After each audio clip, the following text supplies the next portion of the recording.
Aláròyé máa wí o. Mákindé ti rí Ògùn tí ẹgbẹ́ PDP yóò fi rọ́wọ́ mú nínú ìdìbò ọdún 2027 ṣe. Bí àwọn ẹgbẹ́ òṣèlú náà bá jẹ́ ohun abẹ̀mí gẹ́gẹ́ bí èèyàn ní ẹ̀ka tí wọ́n ti ń ṣiṣẹ́ abẹ nílé ìwòsàn ńlá kan lẹ́gbẹ́ òṣèlú alábùradà ìyẹn People's Democratic Party PDP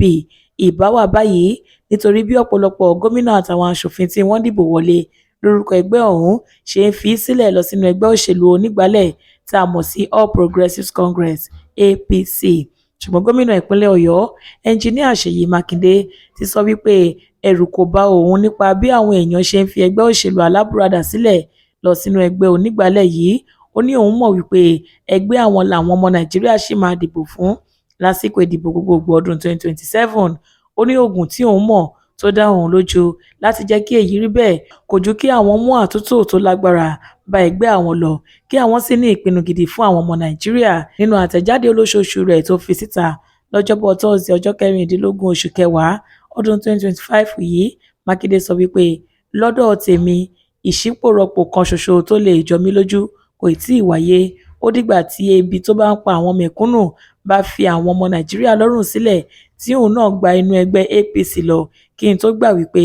ìṣípòrọ̀pọ̀ gidi wáyé. Tá a bá tiẹ̀ ní ká wò gan-an, ṣé àyípadà ẹgbẹ́ òṣèlú la nílò lásìkò yìí àbí àyípadà ètò ìṣèjọba tí yóò bọ́ okùn ebi kúrò lọ́rùn àwọn ọmọ Nàìjíríà tí ọ̀wọ́n gógó ohun gbogbo yóò yí padà tí yóò sì di ọ̀pọ̀ gbogbo pé àwọn kan ti inú ẹgbẹ́ òṣèlú kan lọ sínú ẹgbẹ́ APC yẹn wọ́n kàn mọ̀ọ́mọ̀ lo ìyẹn láti ṣí ọkàn ará ìlú kúrò níbi ìnira tí ìṣèjọba àwọn mú bá mẹ̀kúnnù ni. A ò lè máa bá a lọ báyìí ká máa hùwà bí ẹni wípé ohun gbogbo ń lọ déédé nígbà tí ọ̀pọ̀ ìdílé ń ṣe ìpinnu tí kò bá wọn lára mu látàrí ìyà tó ń jẹ wọ́n tó jẹ́ wípé àwọn olówó nìkan ni wọ́n ń gbé ìgbé ayé ìrọ̀rùn tí àwọn tálákà sì ń jìyà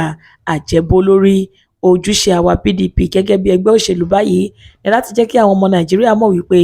a ní ẹ̀tọ́ láti mú àyípadà rere bá orílẹ̀-èdè yìí kí mẹ̀kúnnù lè bọ́ lọ́wọ́ ìyà àjẹbó lórí. Ó ní nínú ìpàdé àpapọ̀ tí ẹgbẹ́ òṣèlú àwọn yóò ṣe nínú oṣù kọkànlá ọdún yìí làwọn yóò ti ṣe àtúntò tí ẹgbẹ́ PDP nílò láti gba ìjọba àpapọ̀ mọ́ ẹgbẹ́ òṣèlú APC lọ́wọ́.